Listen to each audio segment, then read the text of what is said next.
Hello, आज चाहिँ हामी यता गोदावरी आएका छौँ। केटाहरूसँग यस्तो रमाइलो।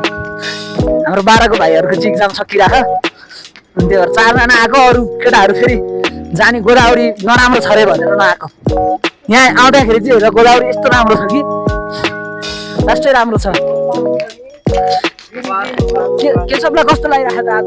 मलाई त यस्तो भेजा बबाल लागिरहेको छ राम्रो। महेन्द्र भाइ चाहिँ हाँसे त कस्तो लागिरहेको? मलाई चाहिँ रमाइलो लाग्यो, म कहिले आएको थिएन, त्यही भएर मलाई चाहिँ एक्साइटमेन्ट यस्तो रमाइलो होला जस्तो छ। अब केटाहरू नआयो भने हामी 4 जना आएर हामीले गोदावरी हल्लाइदिने। अनि अनुजलाई क्यामेराम्यानलाई कस्तो लागिरहेको? मलाई चाहिँ बबाल लागिरहेको छ। अझै भित्र छिरेपछि अझै ग्रिन ग्रिन पुरै इन्भाइरोमेन्ट देखेपछि रमाइलो हुनेवाला छ भन्ने अवश्य रमाइलो हुन्छ आज, एकदम रमाइलो हुन्छ। हेलो, यतिखेर हामी यो गोदावरीको भित्र गेटमा छौँ। गेट चाहिँ एकदम राम्रो लाग्यो मलाई। अनि गेट भेरी नाइस, निगालोबाट भन्यो it's natural and really really nice.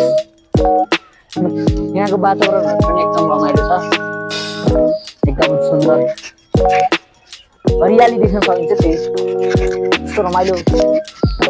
बसन्त आउला, त्यही बसन्त कहाँ होला, बसन्त आउला फुलहरू फुल्लान् भन्ने एउटा कहावत थियो। साँच्चीले बसन्त भनेको बसन्त नै हो, बसन्तले गर्दा यस्तो रमाइलो भएको छ अहिलेको मौसम। बसन्त ऋतु होइन त यो? बसन्त ऋतुमा फुलहरू फुल्छन् भनेको छ नि। फुलहरू फुले, फुलहरू भाटा फुलहरू फुले होला नि, तर यहाँ चाहिँ हरियाली छ, अहिले हरियाली दिन सकिन्छ। हो कि न केटा हो? एउटा दुईजना केटाहरू चाहिँ कोही हिपहप केटा छ, एउटा अर्को चाहिँ जिबप केटो। हिपहप र जिबप मिलेर के गर्छन् होला जस्तो लाग्यो। रमाइलो छ यार, यस्तो नाइस प्लेस। अनि हाम्रो दुईजना केटाहरू चाहिँ नमाने कि आउनु गोदावरी कतिचोटि 4